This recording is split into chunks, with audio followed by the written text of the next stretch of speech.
자, 자, 정보공사개론 이제 한번 시작합시다. 쉽지가 않아요. 시간 내는 것도 그렇고 밤에 해야 되고요. 이건 뭐 낮에 자고 밤에 일하는 것 같네요. 자, 다 1번부터 바로 들어가겠습니다. 이 문제 너무 많이 보지 않았어요, 우리? 물원집단 분할표, 배제율을 구하시오. 뭐 우리 이거 가지고 누락률, 배제율, 뭐 잡음률, 부적합률 한 번씩 다 구해보는 대체율 척도 구하는 문제입니다. 이런 방식으로 몇 번 나왔던 게 뭐 복원에 좀 남아 있어요. 자, 제가 그 복원의 공지 그 이벤트 공지 올린 거 보셨죠? 이벤트 공지 되게 중요합니다. 그거 어떻게 나왔는지 한 사람이 한 번씩만 기억을 해가지고 나오면 이렇게 같이 합쳐서 이렇게 좀 만들 수가 있는데 그냥 서로 개별적으로 기억을 해가지고 나오면 뭐가 만들어지는데 효율이 떨어져요. 이 표도 그런 비슷한 거였어요. 이 표도 실제 제가 어디 이거 누락률인가 구하라고 했었던 게 이런 비슷하게 나왔었다는 거. 이렇게 딱 표 주고 누락률 구하시오. 뭐 이런 식으로 나왔었던 적이 있었다는 복원을 봤습니다. 근데 그 내용을 뭐 정확하게는 알 수가 없는 거예요. 그런 문제들이 항상 있으니까 우리 복원 준비하는 사람들끼리 한번 협업해서 한번 해봅시다. 제가 그 비싼 건 아니더라도 초콜릿 같은 거, 기프티콘, 음료수, 또 복원 완벽도가 좀 아주 완성도가 훌륭하다. 그러면 막 좀 뭐야 스타벅스? 하여튼 그런 거 좀 쏠게요. 알겠죠? 음, 고마움을 표시하는 방법이죠. 자, 됐습니다. 자, 일단은 이제 1번부터 바로 보죠. 문어집단 분할표인데 아래표를 참고해서 배제율을 구해봐라. 배제율이면 제가 한번 여기서 얘기했던 기억나시는지 모르겠는데요. 아예 밑에 있는 표를 가지고 갈까요? 해설에 있는 거. 해설에서 보시는 것처럼 이 적중을 위주로 방향이 두 번 나오죠. 이쪽 방향 한 번, 아래 방향 한 번. 자, 그 다음에 또 뭐로 나오죠? 자, 여기서 우리 그 표의 부분이 자, 요 그림이 틀이 똑같습니다. 축이 요 축과 요 축이 틀이 똑같습니다. 자, 그럼 요렇게 한번 나오고요. 또 그 다음에 뭐로 나오지?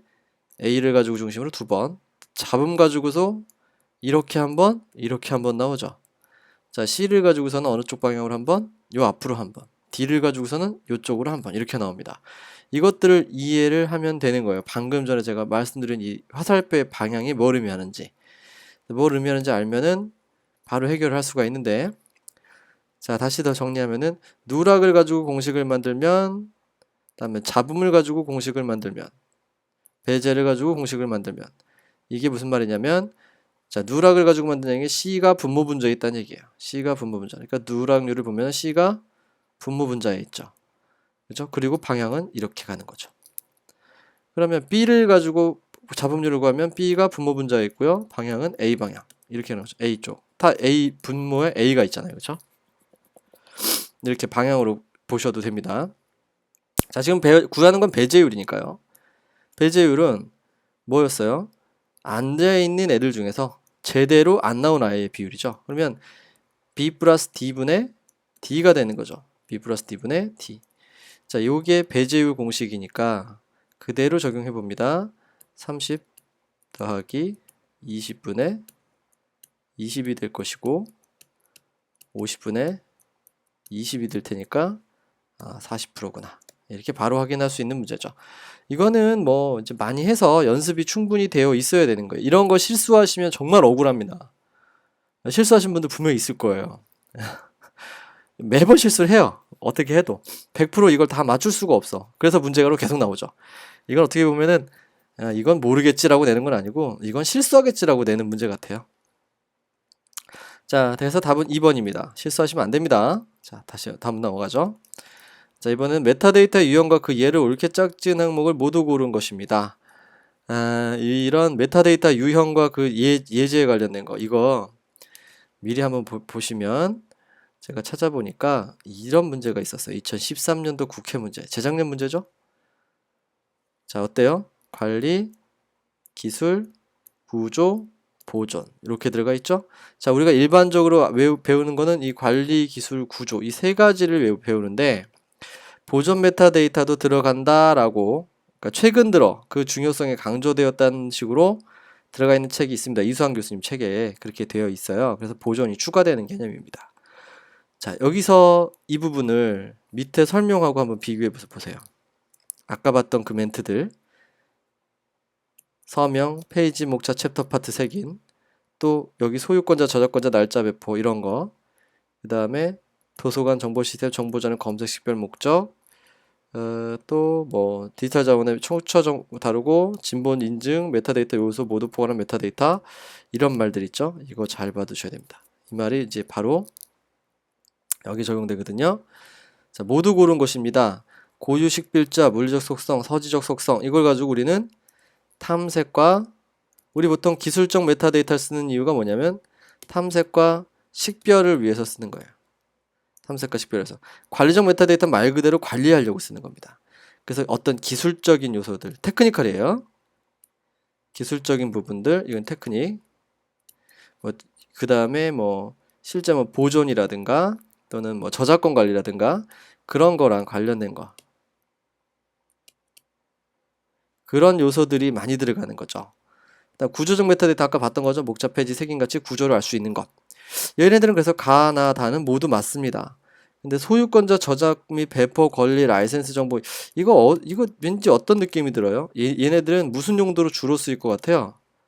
그렇죠. 관리용으로 주로 쓰입니다. 아까 문제에서 잠깐 봤듯이 이거 밑에 해설 있죠? 관리 메타데이터 보니까 어때요? 아까 뭐 해상도, 컬러, 파일 이런 거 들어가 있었고 그 다음에 소유권자, 저작권자 제작 및 배포로 라이센스 정보 같은 이 말이 바로 들어가 있죠. 그쵸? 이게 해당하는 내용입니다. 그럼 얘는 무슨 메타데이터다? 관리 메타데이터다는 거죠. 보존 메타데이터는 그 내용이 아니었어요.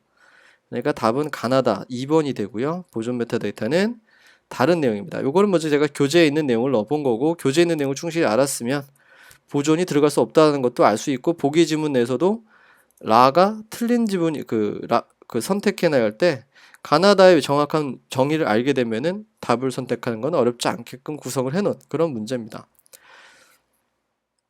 자, 그래서 이렇게 유형을 정리하는 건데 이거 문 풀 때도 몇 번 해봤던 문제고요. 2013년 국회 문제 요거 제가 올해 저기 3월달 4주차 때 기출해서 다뤘던 내용입니다. 이건 아마 제가 배포 문제 난이도가 이렇게 좀 있어 보여서 해설까지 모두 공개한 추가 문제에 있을 거예요. 어쨌든 확인해 봤거든요. 그러니까 추가 문제 아마 있을 겁니다. 이 문제는 1번 문제 너무 많이 했으니까 뭐 언제 했다는 얘기 안 해도 되겠죠? 자, 그다음에 3번 볼까요? 시소로스 언톨로지에 대한 설명으로 옳지 않은 거. 이게 정말 잘 짚어지는 부분이고 제가 옛날 문제도 냈었던 거예요. 시소로스는 특정 도메인에 한정돼 구축되고 온톨로지 또한 특정 도메인에 한정돼서 구축됩니다. 그러니까 이게 시소로스 온톨로지 특징인 부분인데 이걸 차이로 설명하고 있는 거죠. 그래서 1번이 바로 틀린 거고요. 우리 이건 어디서 나오냐면 정보 검색에 차세대 정보 검색 파트 있죠. 교재 260페이지 보면은 이게 차세대 검색 이쪽 얘기예요. 그래서 시소로스는 도메인에 사용되는 요 2번 보시면 용어를 통제하고 용어 체계를 구축하고 용어들 간의 관계를 정의한 것. 이건 당연한 말이죠. 온톨로지는 도면에 존재하는 실체 속성을 파악하고 이 말 온톨로지이면 꼭 나와요. 속성, 그 다음에 개념 표현하고 개념들 간의 다양한 의미 또 추론 뭐 이런 말 나옵니다. 그러니까 속성, 개념, 의미, 추론 이런 말 나오면 이거 100% 온톨로지예요. 그러니까 어떤 개념, 용어, 속성 뭐 이런 거 그쵸? 시소로스는 용어 개념에 대한 속성 파악이 어렵고 시소로스는 속성 파악이 어렵습니다. 관계 표현이 단순해요. 얘는 상위, 하위, 연관, 동등, 그쵸? 동등 관계. 그 다음에 이거 동등 관계. 그 다음에 RT가 이제 연관 관계죠. 모르겠다. 뭐 이런 애들까지 이렇게 포함이 되어 있기 때문에 이거는 그냥 위 아래인데 그게 뭐 그러면 얘가 뭔지 어떻게 얘기를 할 수가 없다라는 거죠. 그런 부분입니다. 그래서 시스로스는 속성 파악이 어렵다라는 말을 하게 되는 거예요. 자, 그래서 교재 이제 내용을 정리를 해보면 뭐 시스로스 특징에 있는 말들이 상당히 많이 나왔죠. 그 말들이 그대로 많이 나왔고 여기 이 부분이 제일 중요했던 거죠. 지금 위에 있는 것처럼 특정 도메인 한정돼 구축된다. 분야별로 만들어지는 편이에요. 분야별로. 그 정도 알아두시면 될 것 같습니다. 자, 다음 넘어가 보면 옛날 다뤘던 문제에서 한번 해본 거예요. 제가 1월 달에 이거 기초반이거든요. 기초 3주차 때 넣은 건데요. 온톨로지 특징이에요. 온톨로지 특징. 답이 4번인데 특정 도면이 한정된 구축에서 시소수와 달리 온토로지는 도면은 제한을 받지 않는다. 이게 틀렸다라고 만든 거거든요. 답이 4번이죠.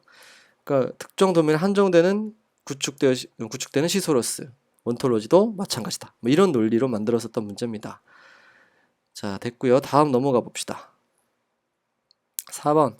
정보기술의 도서관에 발전한 게 이건 교재에 이 그림이 있지요?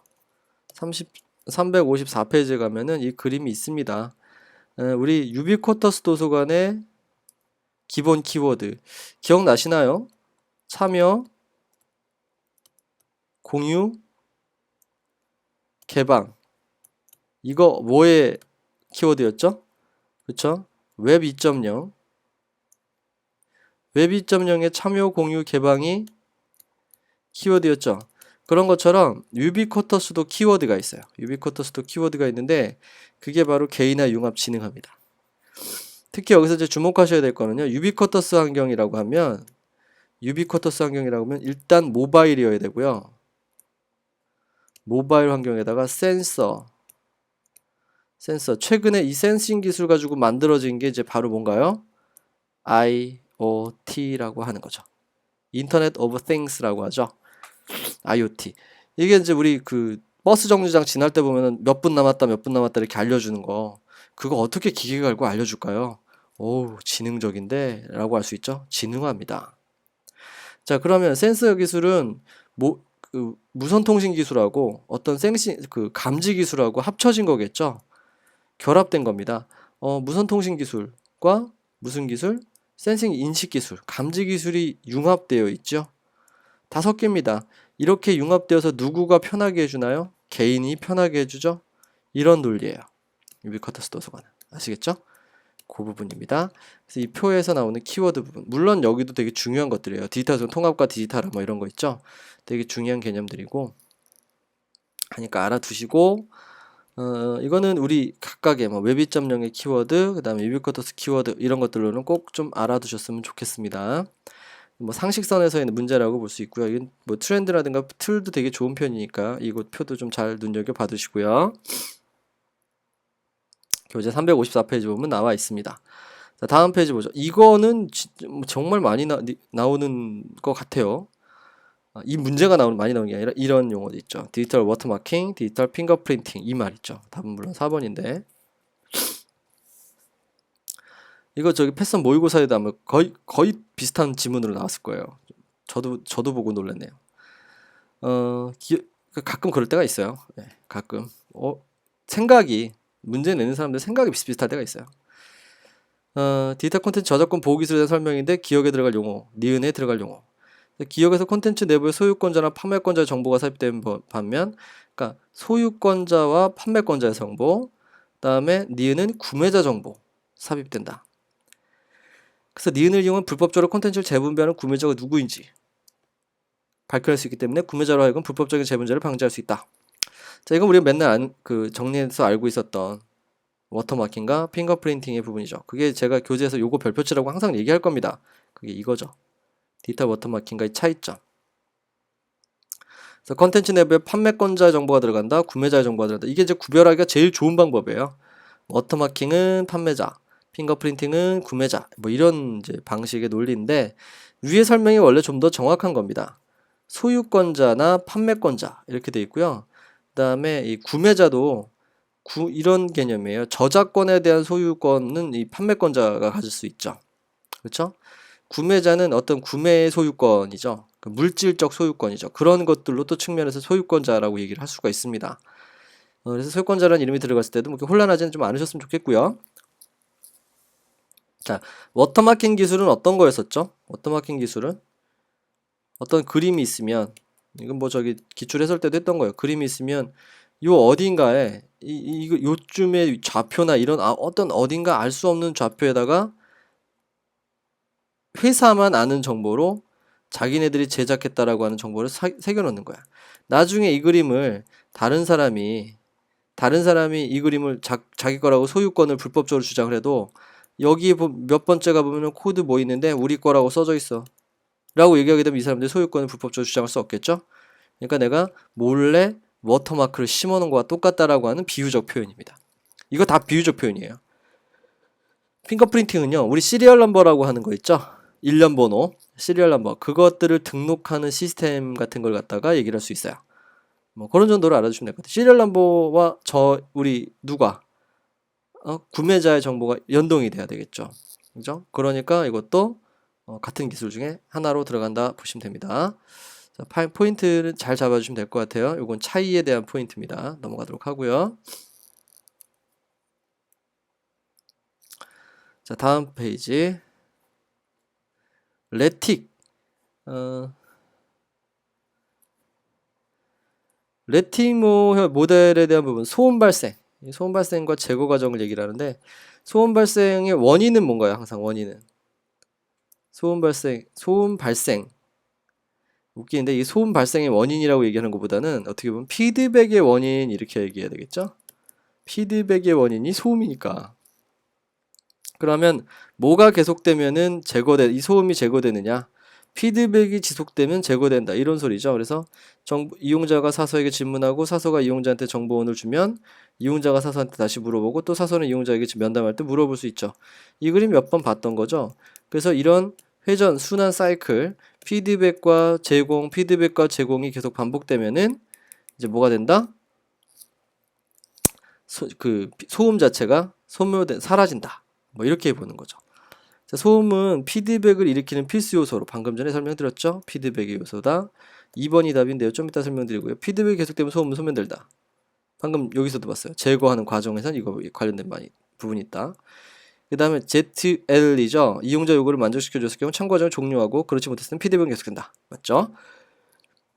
이용자가 사서에게 이렇게 물어봤어.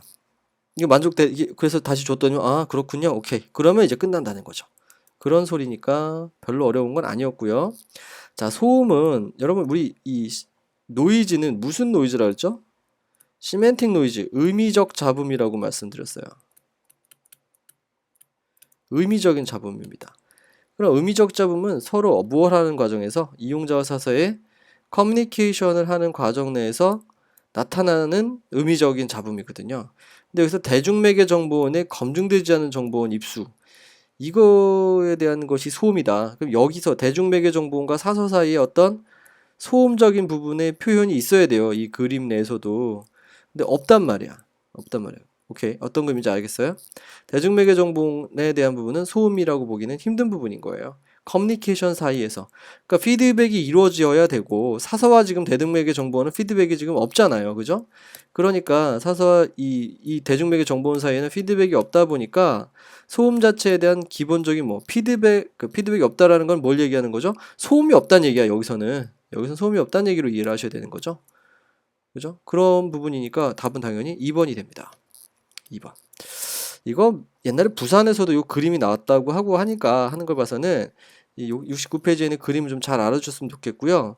그 다음에 요 말 있죠? 아까 위에 있었던 말 같은 거, 요 교재에 있는 말이지만 일단은 잡음 자체, 소음이라고 하는 것은 피드백 필수 요소다.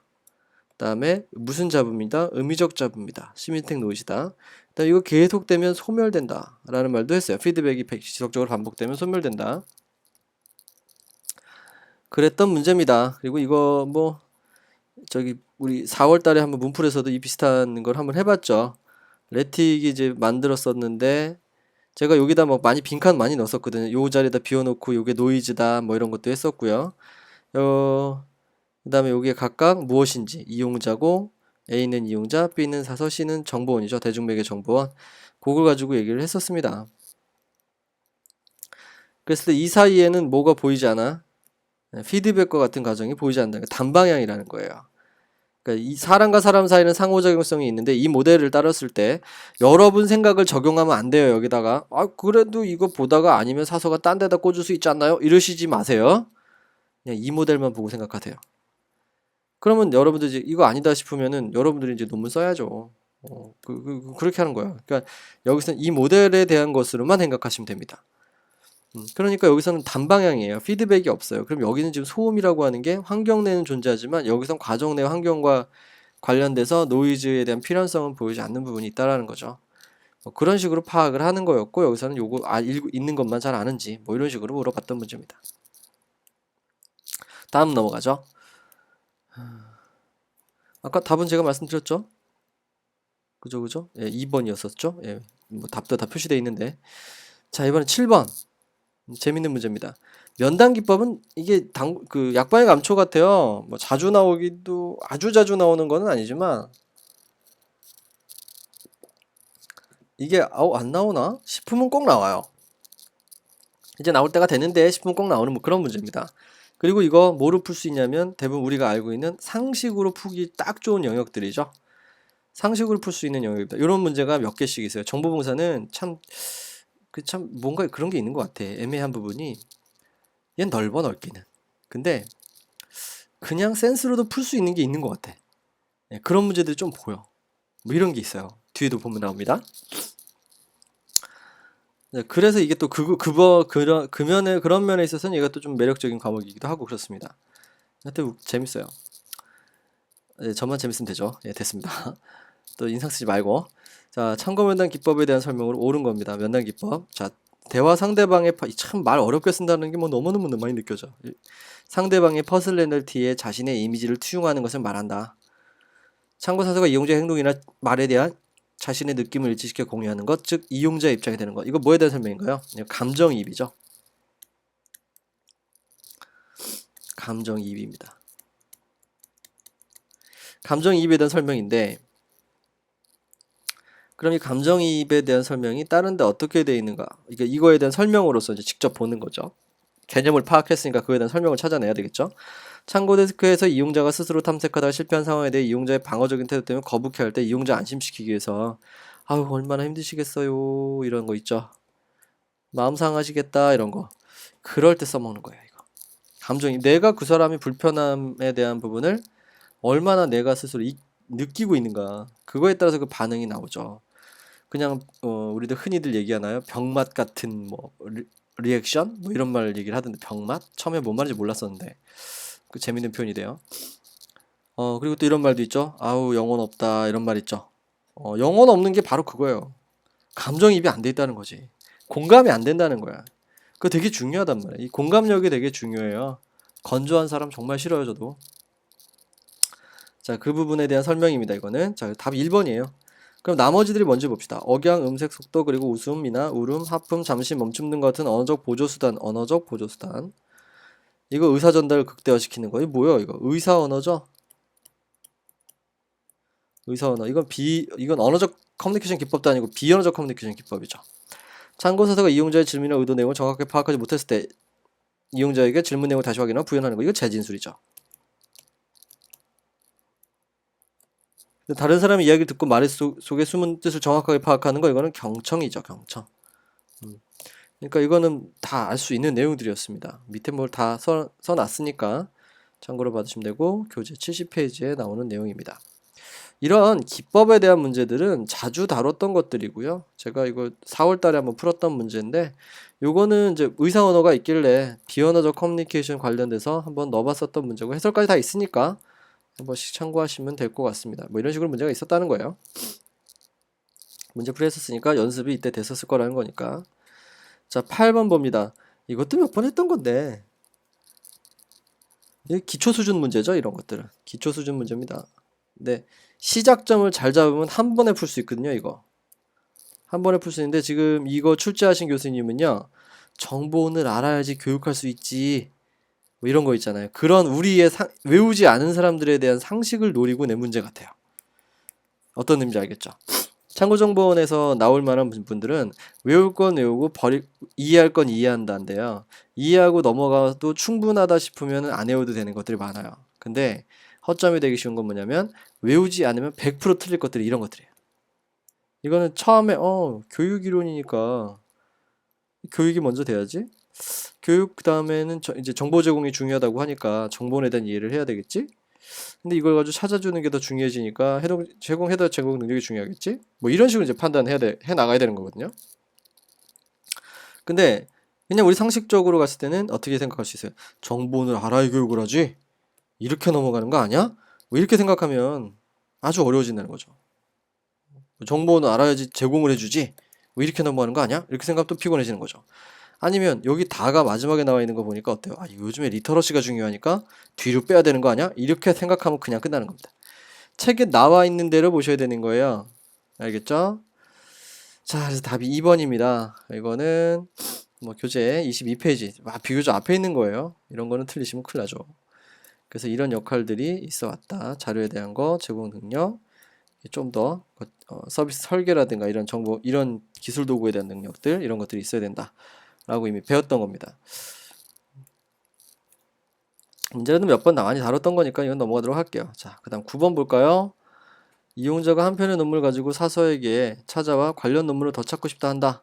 이용자가 가져온 특정 논문을 활용하여 바로 취할 수 있는 효과적 검색 방법이 아닌 것. 자, 이거 우리 탐색 전략에서 포괄에서 특정, 특정에서 포괄. 이거 하면서 참 많이 다뤘던 내용이죠. 지금 여기서 특히 특정에서 포괄로 가는 거죠. 특정에서 포괄로 가는 거 밑에 바로 해설을 보겠습니다. 특정에서 갈 때 목록 이용법, 색인 이용법, 특히 무슨 색인? 이거 인용색인. 그 다음에 온라인에서 citation per growing, 이거 용어로 바로 나와버렸죠? 그 다음에 이게 특정 개념 패시, 요건 잘 안 나오는, 요건 잘 안 쓰더라고. 하여튼 그래서 내용을 보니까, 자 봐봐요. 제가 이 탐색 전략할 때 어떻게 외워두자 그랬어요. 영어로 외워두자 그랬죠. citation per growing이라고 영어로 나오고 있고, 그죠? 그 다음에 여기 chaining이라고 한다. 이게 이제 연결한다 이런 소리인데, 참고 문헌을 소급 추적하는 이런 개념을 갖다가 chaining 이렇게 얘기를 합니다. 어차피 참고 문헌을 가지고 따져본다는 건 제가 사례로도 많이 말씀을 드렸던 내용이에요. 이용자가 이거 들고 왔는데 뭐라고 물어본다고? 학위 논문 같은 거라면 선생님, 교수님? 교수님이란다. 죄송합니다. 고객님? 예, 선생님 요거 혹시 참고 문헌 보셨나요?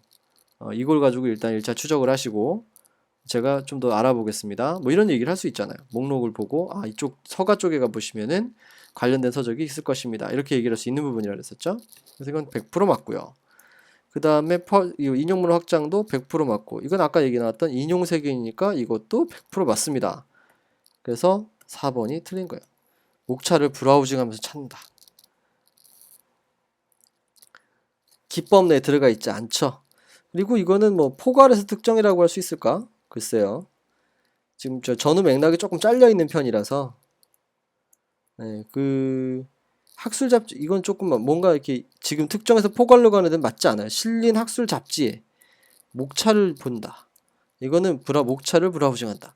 이 논문이 실려있는 학술 잡지, 이 말고도 어떤 논문들이 실려있는가는 특정해서 포괄로 가는 전략 내의 방법이라고 할 수는 없죠. 그쵸. 그런 의미입니다. 넘어가도록 할게요.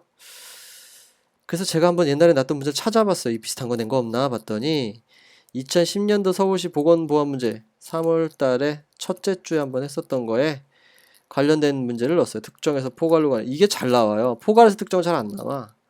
특정에서 포괄로 잘 나오는 편입니다.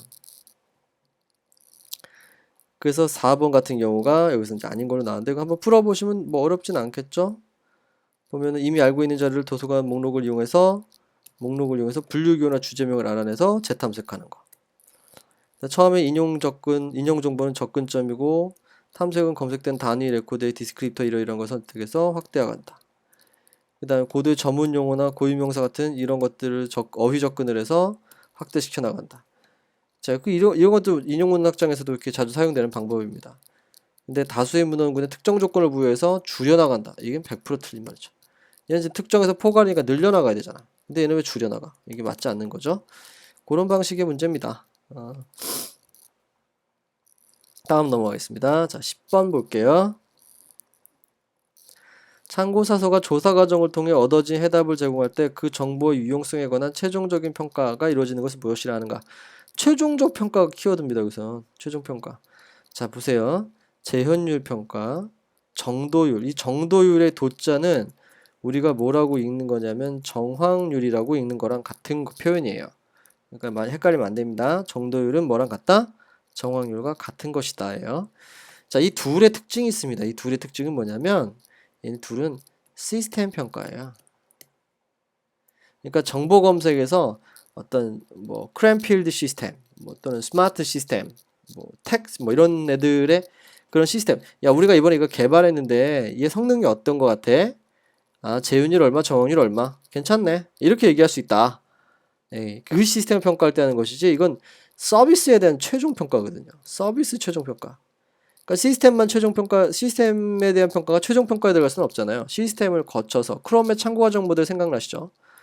쭉 가다가 뭐가 있어요?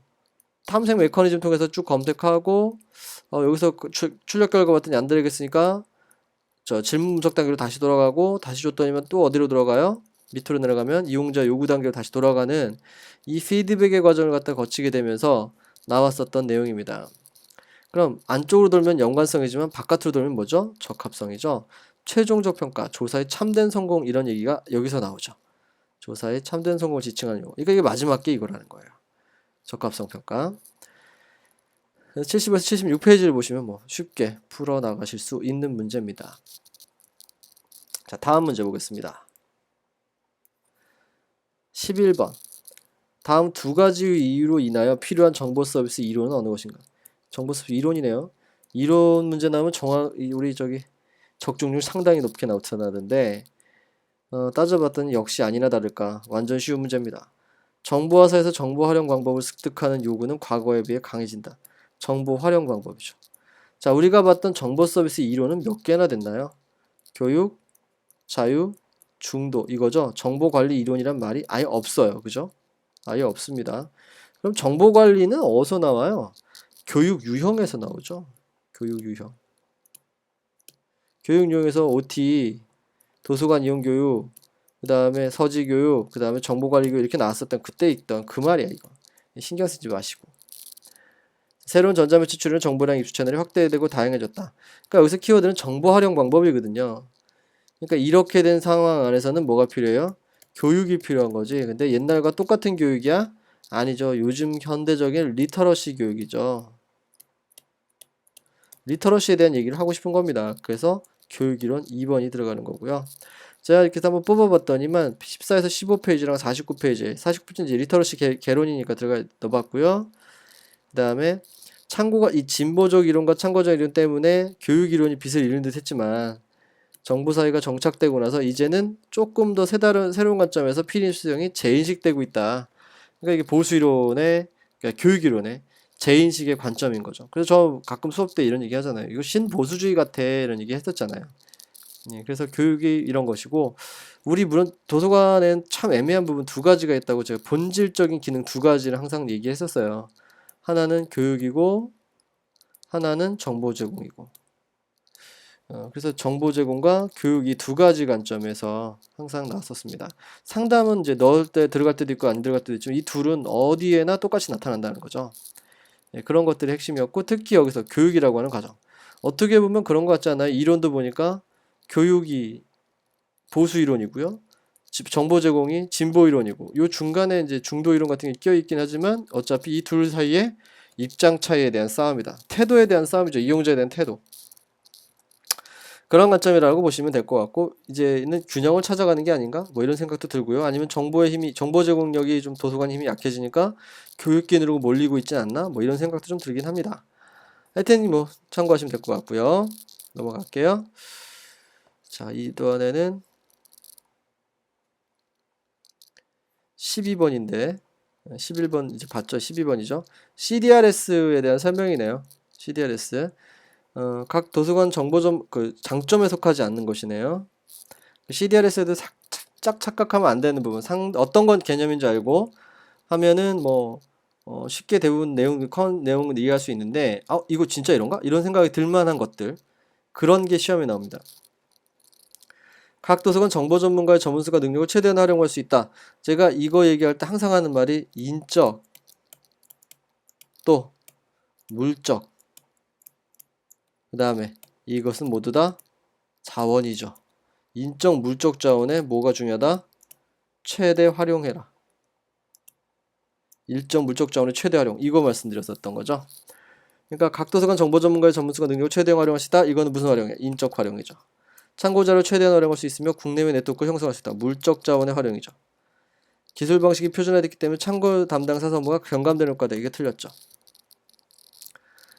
그래서 그 최대한 활용을 해서 궁극의 목적은 최대한 활용을 해서 서비스 품질을 높이는 겁니다. 그 결과가 여기 4번에 있는 거죠. 연장하는 것. 자, 그러면 기술 방식의 표준화 되게 중요해요. 이거는 혼자 하는 게 아니라 어떻게 하는 거죠? collaborate니까 협업하는 거죠. 협업. 협력형이에요. 협력형. 협력형은 우리 도서관의 협력은 뭘 하나요? 도서관 네트워크로 하죠. 도서관 네트워크로 우리는 협력을 합니다. 그럼 도서관 네트워크끼리의 어떤 약속이 있어야 되니까 표준화가 있어야 되고요. 그리고 인적 자원의 최대한 활용이죠. 이거 우리한테는 진짜 힘든 고통스러운 거예요. 사람이 쉬는 꼴을 못 봐. 왜? 사람도 자원이다 보니까 이쪽 관점에서는 사람도 자원이다 보니까 쉬는 꼴을 못 봐요. 우리한테는 힘들죠. 하지만 예, 소유자들은 당연한 거라고 생각하겠죠. 자, 다시요. 97에서 98페이지에 가면 그대로 남아있는 내용입니다. 전문성과 능력을 최대한 활용한다. 이것도 인적 활용, 이건 자원 활용, 그러니까 물적 활용. 그 다음에 세적인 네트워크 형성도 가능하다. 그 다음에 제공 시간 인정할 수 있다. 똑같은 논리죠? 그대로 가고 있습니다. 말만 살짝 바뀌었고요. 같은 문제가 언제 나왔나 봤더니 이때 또 나왔어요. 그러니까 2011년도 수탁에 나왔고, 이거 제가 올 3월 달에 다시 한번 다뤘던 내용인데, CDLS 설명 옳지 않은 거, 도서관 간 세계 협력을 지향하는 서비스다. 디지털 해답의 적으로 기술 방식이 표준화가 요구되지 않는다. 똑같은 논리 아닌가 이거? 그죠? 기술 방식이 표준화가 요구되지 않는다나 위에 있는 말이나 뭐가 다릅니까? 그죠? 이런 방식으로 그래서 기출 분석과 어떤 멘트들 이런 거 잘 봐두시면 좋아요. 됐고요. 자, 도서관 교육 모델에 대한 부분입니다. 도서관 교육의 교육 모델에 대한 설명. 이게 이제 밥이 만든 모델이죠. 그 내용을 가지고 한번 보면은 이거 섞여 있는 것 같아요. 제가 정말 즐겨내는 문제 스타일이거든요. 그러니까 쭉 정확하게 뭐 만들었냐면 이렇게 답을 만들어 놔요. 그 다음에 내가 답으로 표기할 거 하나 딱 빼놓고 나머지 설명을 막 섞어버리는 거야. 그런 문제 내기가 재밌어요. 아는 것도 확실하게 구별할 수 있고. 한번 생각해 보자고요. 자, 팀교육형 교육. 정보 이용 기술이 한 교과목 목표 중 일부가 되며 해당 주제 분야의 지식과 정보를 탐색하고 활용하는 데 꼭 필요한 교육 프로그램이 이루어진다. 자, 이거는 교과목 통합형 교육에 대한 설명입니다. 통합형 교육. 자, 정보 이용 기술이 교과목의 목표 중 일부가 됐어요. 좀 더 발전했어요. 그죠? 근데 이때부터 이제 사서와 교사 또는 교수라고 봐야 되겠죠? 교수의 어떤 피드백이 상당히 활성화 돼가기 시작하다. 그 다음에 사서 교수가 공동으로 교육 내용 평가 계획 방법을 계획 실시 평가하는 방법. 이건 팀 교육형의 전형적인 표현이죠. 교과목 연계형 교육이랍시고 나왔는데 학부 수준 특정 교과목에서 이루어지고 있는 학습 활동 최대한 교과목 통합형이나 독립교과목 운영될 때 그럼 교과목 통합형 아니죠. 독립교과목형도 아니죠. 얘는 팀 교육형입니다. 이런 식의 문제였었어요. 재밌었죠. 풀기가 어렵지는 않을 거고요. 4번이 너무나 명확하게 답이에요. 독립교과목형. 이건 하도 많이 다뤘던 거고. 이거는 정말 독립교과목형, 특히 이제 양 단위에 있는 거 있죠. 오리엔테이션과 독립교과목형은 뭐 옛날에 근래에 있었던 대학도서관 시험이라든가 이런 데서도 건드려지기도 했었던 그런 부분입니다. 됐고요. 다음 넘어가 보면 자, 이거는 뭐 설명이니까요. 쭉 교재에 있는 내용이니까 몇 페이지라고 그랬었죠? 47에서 48페이지. 그거 보시고 확인하시면 되고 도서관 연계교육 모델은 아까 설명드렸던 내용인데 요걸 알아두세요. 연계교육 모델은 이 순서대로 접근해라.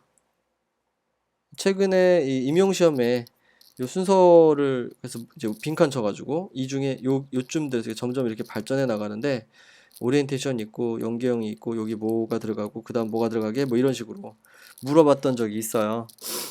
그런 거랑 연결해서 알아두시면 좋을 것 같고 이것의 어떤 발전 형태예요. 그러니까 연계형 교육은 뭐만 하고 특히 키워드는 여기서 얘기했었던 것처럼 요청하면 해주는 거 단방향이었죠. 교과목 통합형 교육은 어때요? 자, 뭐 일부도 되고 주제 분야 지식과 정보 활용을 활성화 필요 프로그램도 이루어지고 처음 계획될 때부터 구체화되니까 이제 좀 더 어때요? 요청한 거에서 좀 더 밀접도가 올라갔어. 팀 교육형은 이제 둘이 뭐 합니까?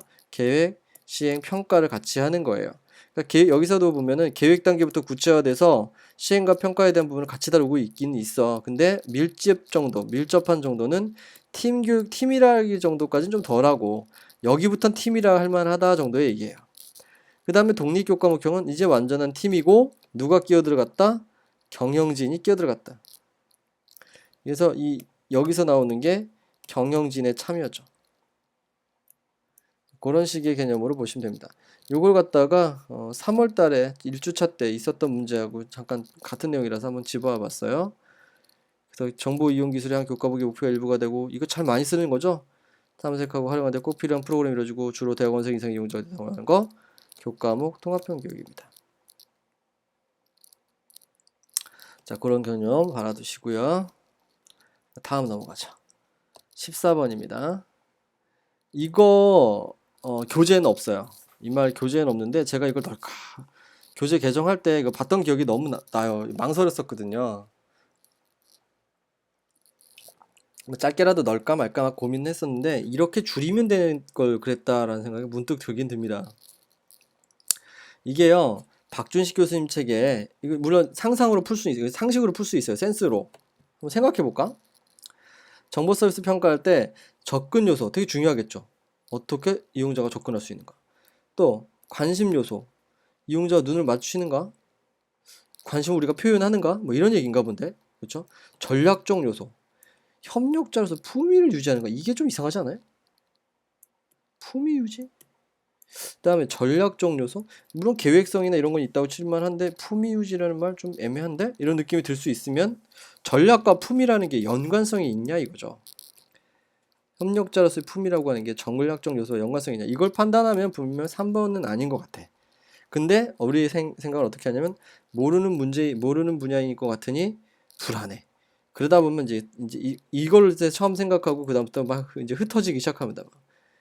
이거 혹시 이거 아닐까, 뭐 이거 아닐까 막 생각이 빙빙빙 돌다가 다른 것을 고민해야 될 판에 맞춰놓은 걸 고쳐갖고 이건 아닌 것 같아. 팍 2번 고쳐 틀리고 뭐 이렇게 되는 거예요. 그러니까 확실하게 하나가 눈에 들어오면 처음에 모르는 건 어차피 틀리는 거예요. 그냥 마음을 탁 놓으시고 확실하게 이게 틀렸다, 내가 완전히 잘못 읽었다 라는 게 느껴지지 않으면 처음에 직관을 믿으세요. 그게 중요한 것 같습니다. 처음 직관을 믿으세요. 안 그러면 오히려 고치다가 더 당황해요. 답안지 바꾸는 순간에 아이쿠야 싶어진단 말이죠. 무슨 말인지 알겠죠? 확실하지 않은 걸 고치느라 답안지를 바꿀 필요는 없는 겁니다.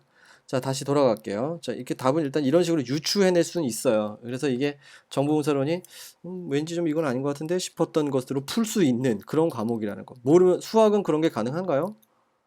모르면 못 풀죠. 수학이 어디 짐작이 있습니까? 그죠? 짐작이라는 게 중요한 거예요. 짐작 들어가면 아주 피곤합니다. 짐작이 되는 과목이 쉬운 과목인 거죠. 어떻게 보면 우리 판단할 수 있는 걸로. 짐작이 안 되는 게 진짜 힘든 과목이죠. 자, 이게 박준식 교수님 책에 나와 있는 내용이고, 평가 요소 분석에서 요 5가지를 제시를 해요. 그리고 어떻게 설명을 하냐면 다음에 보시면 나오는 이렇게 설명이 되어 있어요. 그래서 제가 이걸 넣을까 말까 고민을 했었던 거죠.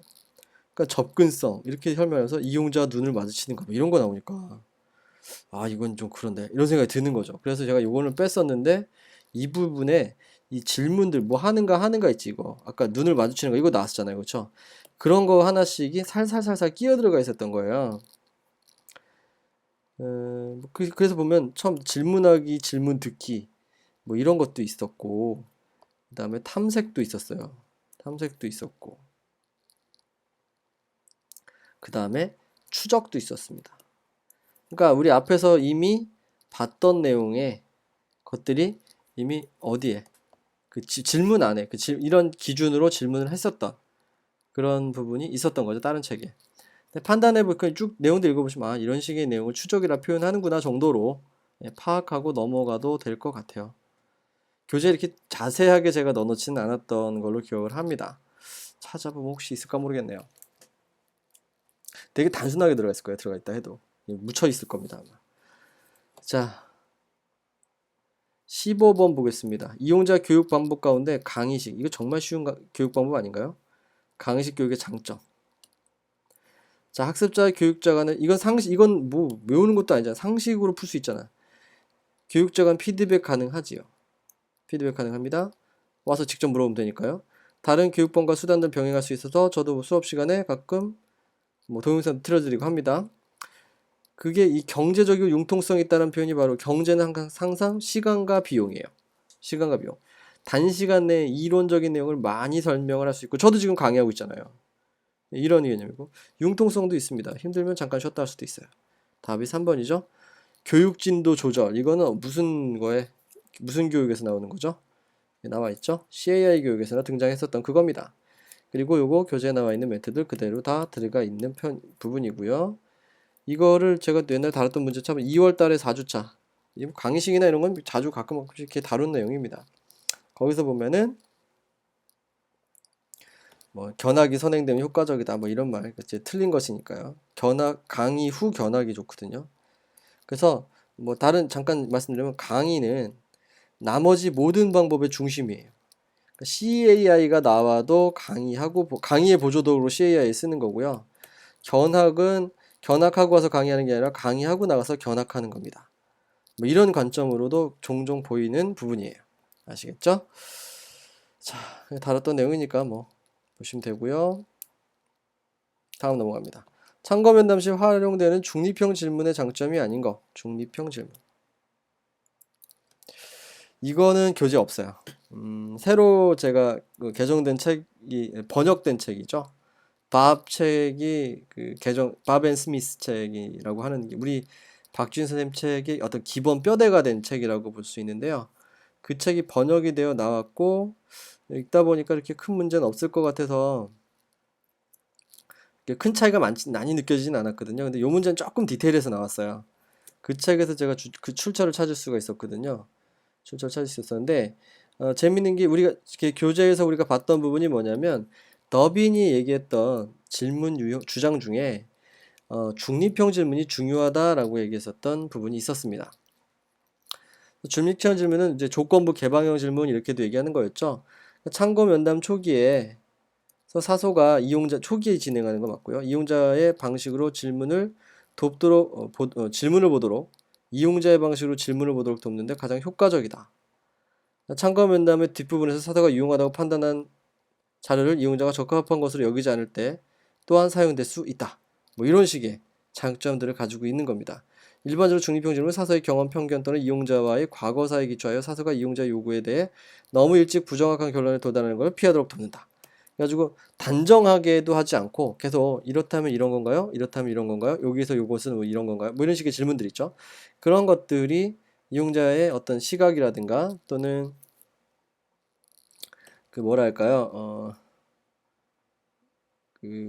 이용자와의 어떤 오해 뭐 이런 부분들 또는 잘못 생각하고 있는 그런 부분들은 조정이 쉽다, 좋다 이렇게 판단하고 있는 것입니다.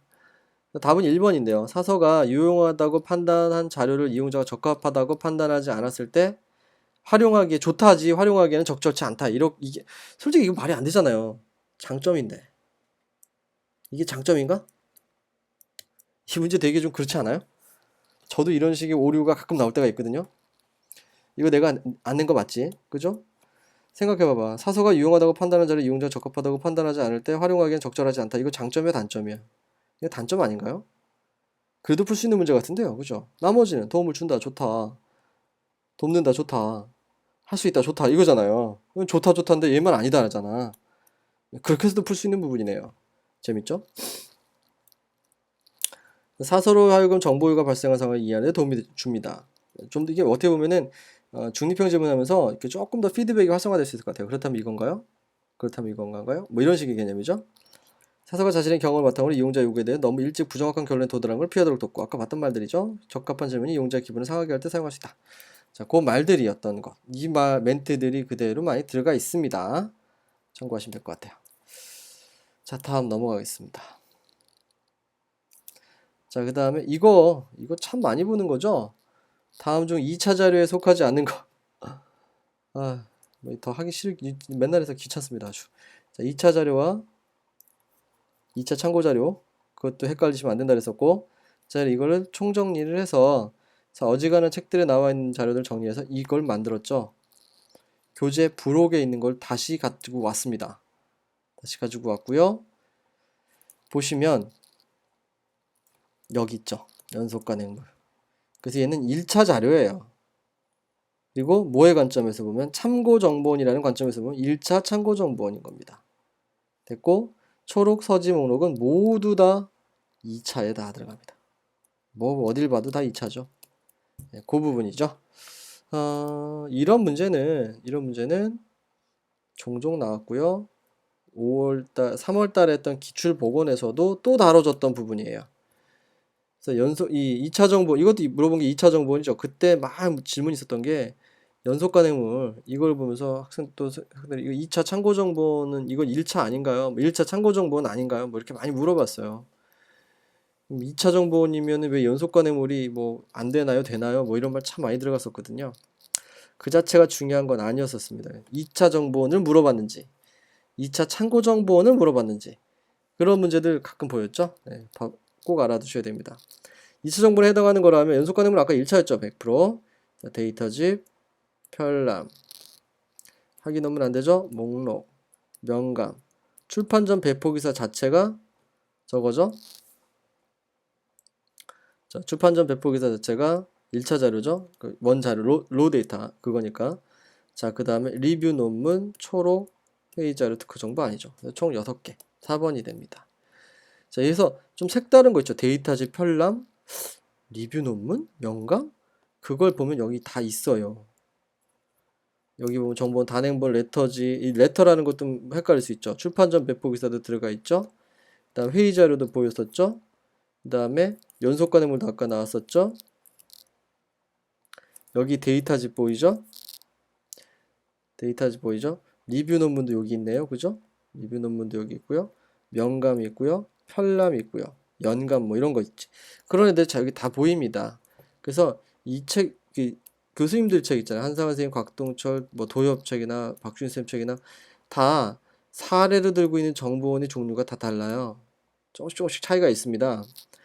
뭐 여기서는 아예 이렇게 뽑아내고 있는 교수님도 계시고 하니까 여러분들 이걸 보면서 그냥 수시로 보면서 이건 이거지? 아 이거 성격이 맞아 이거였어. 이런 식으로 눈에 익혀주세요. 출제자가 무슨 책을 보고 낼지 모릅니다. 무슨 책을 보고 내가 하나의 책만 본다고 했을 때 익숙해지는 정보원이 있는데 익숙하지 않은 정보원을 만났을 땐 이건 뭐지? 이러면 틀리는 거예요. 특히 이런 문제 얼마나 야비합니까? 그죠? 그잖아요. 한 문제만 하나 잘못 알아도 찍을 수가 없게 만들어지는 문제잖아요. 개수 물어보는 문제.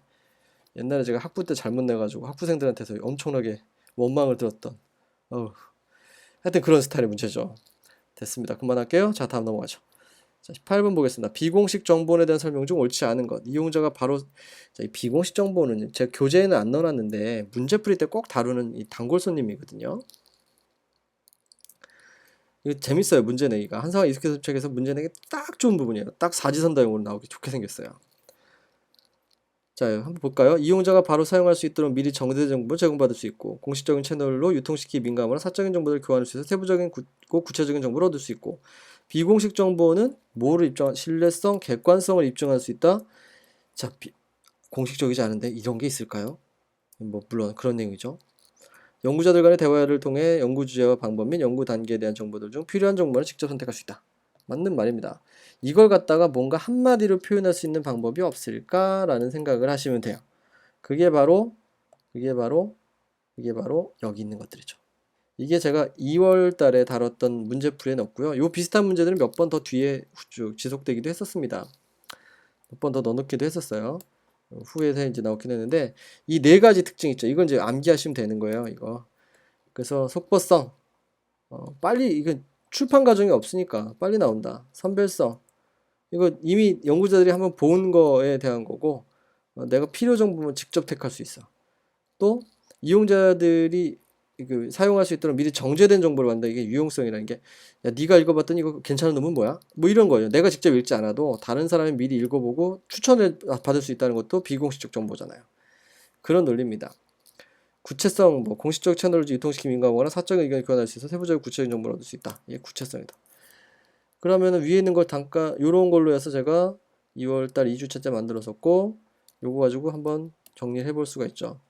공식적 정보에 비교해서 비공식 정보는 신뢰성과 객관성이 입증되지 않았다. 맞는 말이라는 겁니다. 위에는 맞는 것처럼 써놨죠. 틀렸다는 얘기고요. 비공식 정보는 출판을 거치지 않아 정보의 속보성이 높다. 속보성 봤죠? 그 다음에 선택할 수 연구 주제 뭐 이런 거 선택한다. 선별성 뭐 이런 개념일 수 있겠죠? 정제되지 않은 정보라고 하니까 틀렸던 거지. 정제된 정보가 들어가는 거니까요. 이렇게 풀어보시면 되는 문제였습니다. 18번 됐고요. 19번. 이거 저 이 문제 딱 보면서 이거 혹시 뭐 이런 느낌이 들었었어요. 왜냐면 어, 왜 자료 조직 문제가 여기 나올까요? 자료 조직 문제가 여기 나오는 이유가 뭘까요? 라고 하는 생각 문득 왜냐면 저 국회 도서관 면접 때도 보면은 국회 도서관은 저 자료 조직이 전공에서 빠져 있잖아요. 근데 면접관님 뭐 DDC 한번 설명해봐라 뭐 이런 식으로 면접 때 물어봤다고 하더라고요. 그게 뭘 의미하는 거냐면 현장 사서들이 제도적으로 바뀔 수밖에 없어서 바꿨던 것에 대한 어떤 전공 지식에 대한 어떤 뭐 그런 부분들 있죠. 부족함 이런 것들이 없는 사람들이 왔으면 좋겠다 이런 느낌을 가지고 있는 것 같았었어요. 국회 도서관에서 보았을 때 그 얘기를 들었을 때 이 문제 참 뭐랄까 저한테는 그냥 이것 봐라 이런 느낌이 딱 드는 문제였었어요. 이런 느낌이 들었었습니다. 어쿠 정보봉사만 하면 안 되겠는데? 이런 생각 드는 거 있죠. 저는 뭐 참 조심스럽긴 한데 왜 이게 나왔는지 모르겠지만 뭐 그렇습니다. 아, 그래서 이거는 당연히 정보봉사 책에는 없어요. 자료직 책에 있지. 자료직 책이 있는 걸 보고 공부를 해야지 쉽게 알 수 있는 거죠. 자, 뉴욕 도서관 협회 창설, 그 다음에 DDC 창안, ALA 창설 여기까지는 돼요. 근데 뉴욕 도서관 협회까지는 우리가 잘 모를 수 있단 말이야. 이건 잘 모를 수 있어. 그럼 이거는 일단 자, 이런 문제 풀 때 어떻게 푼다고 했는지 다시 한번 기억하세요. 아는 것 같은데 모르겠다. 우리가 처음부터 읽는다면 이거 애매한데 잘 모르겠는데 이건 뭐 100%야. 그다음에 ALA도 이거 한 두 번인가 대장도 해먹었다 그랬고 창설할 때 기여했단 말도 들은 것 같아. 이건 100%야. 자, 목록 규칙 AACR을 고안했다고? 듀이가 죽은 지 한참 뒤에 만들어진 건데요? 그쵸? 이거는 안 맞지. 듀이가 저기 유령이 만든 게 아닌 이상 말이 될 수 없지. 답이 4번. 이렇게 보시는 겁니다. 참고로 받으시면 될 것 같고요. 그 다음에 이제 업적들 좀 더 받으세요. DDC 만들었다. 그 다음에 목록 카드 규정 제정했다. 도서관 학교 목록 규칙 제정했다. 뭐 이런 것들 있죠. 그런 것들. ALA 방금 전에 얘기했죠. 뭐 이런 것들. 그 다음에 이제 요거 두 개도 좀 알아두시고요. 물론 이 부분은 학부 때 얼마나 열심히 공부했니? 뭐 이렇게 물어보는 것일 수도 있습니다. 됐고요. 자, 마지막 문제 보도록 하죠. 인터넷 주소가 바뀌어도 이용자가 콘텐츠를 찾을 수 있도록 디지털 객체 부여되는 고유 번호의 명칭이 DY죠. 자, 이거 제가 맨날 얘기하는 건데 임용 문제 있죠. 임용. 제가 임용 문제를 전 임용 강의를 했었던 사람이고 지금도 임용 관련된 내용 계속 보고 있고요. 그다음에 하기도 합니다. 요청도 있고요. 근데 좀 바빠서 못하고 뭐 기타 등등 일들이 있어서 조금 더 이렇게 본격적으로 못하고 있는데 하지를 못하고 있는 부분이 있는데 작년 임용 시험 있죠. 그때 DOI를 쓰라고 나왔어요. 그러니까 이게 뭘 의미하는 거냐면 임용 시험은 교수님들의 관심사를 바로 볼 수 있는 시험이거든요. 그 문제를 보면은 선생님들이 여기에 관심이 있구나 이런 걸 알 수 있도록 해주는 분야거든요. 그게 바로 이거였어요. 자, 다음번에 나올 거 뭐 남았겠어요? 오픈 URL 남았습니다. 오픈 URL. 이거 이제 URN의 개념에서 오픈 URL 이거 분명히 한 번 더 얘기하게 될 거예요. 아시겠죠? 그래서 DY와 오픈 URL 이 둘을 꼭 알아두시고 정리하셨으면 좋겠고요. ISI 이건 뭘까요? ISI 이거 옛날에 유진 가필드가 만든 인용 새긴 회사예요. 지금은 톰슨 사이언티픽으로 합쳐졌죠. 톰슨 ISI 이렇게도 표현이 되잖아요. 그쵸? SCI는 뭔지 알죠? 그래 아마 요거 지문이 연결성이 있는 것 같고요. OED는 옥스퍼드 잉글리시 딕셔너리잖아요. 그죠? 그것들 암기. 그거에 대한 부분입니다. 자, 주소가 바뀌어도 이용자 컨텐츠 찾을 수 있도록 한 거 URN이죠. 디지털 격체 부여되는 고유 번호 명칭 오픈 URL입니다. 고유 명칭 URN 그 다음에 여기서 컨텐츠를 찾을 수 있도록 객체 부여되는 명칭 자체에 대한 설명 URN 그 다음에 이런 URN의 종류는 두 가지가 있는데 오픈 URL과 DOI 지금 DOI 한 두 번 나왔으니까 이제 오픈 URL 차례다 이렇게 보시면 되는 것 같아요. DOI의 어떤 이제 세부적인 것까지 고민하셨던 분들도 있을 텐데 접두부 전미부에 대한 부분도 좀 나오고 디렉터리 관리자 번호 이런 것도 나오기도 합니다. 근데 이 정도 수준에서 그 디테일은 이제 저기쯤 되면 돼요. 국회나 국중 정도 되면 디테일까지 가야 되고 아직까지는 요 정도 수준에서 문제가 출제되고 있다. 라는 거. 디지털 수감, 이번에 디지털 수감 비중이 살짝 좀 있었던 것 같이 보이죠? 메타데이터도 있었고요. 메타데이터가 디지털 수감 쪽이에요. 자료주입하고 교집합이 나오는 지역입니다. 자료주입하고 교집합 나오는 지점이 그 메타데이터 쪽이거든요. 조심하시고요. 같이 어차피 뭐 여기서도 보나 비슷하긴 합니다. 자, URN 이거 비슷한 거 한번 내봤어요. 제가 1월달에 또 틀린 거. 인터넷상에서 자원에 접근하는 실제적인 네트워크 경로. 당연하죠. 실제적 네트워크 경로가 URL이죠. URL. 자원에 부여된 독립적 이름, 영구적 고유 식별, DY 오픈 URL. 아까 설명드렸던 기본 내용 참고로 봐두시면 됩니다. 자, 이렇게 해서 다 마쳤고요. 저 이번 그 서울시 문제는 그래도 정말 생뚱맞은 문제들. 야, 이건 도대체 어느 나라에서 나온 거야? 뭐 이런 느낌이 드는 그런 부분들은 많지 않았어요. 저는 뭐 보진 못했고, 다행히 우리 일반적으로 많이 보는 기본서 내에서의 출제가 이루어진 것 같이 보입니다. 제 총평을 하자면 기본서 내에서 많이 출제가 이루어진 것 같고요. 조금 뭐 아쉽다라고 할 만한 건 없는 것 같고요. 참고 정보원에 대한 게 조금 아쉽기는 해요. 어떤 정보원에 대한 명칭 이런 것들 좀 들어가면 좋은데 그건 제 아쉬움이고요. 점수 잘 나오신 분들은 무슨 소리입니까? 지금으로도 충분한데요. 이러시겠죠. 자, 고생 많으셨고요. 자, 이렇게 해서 2015년 6월 13일 시행한 서울시 지방직 전공시험 정보공사 개론 강의 마치도록 하겠습니다. 수고하셨습니다.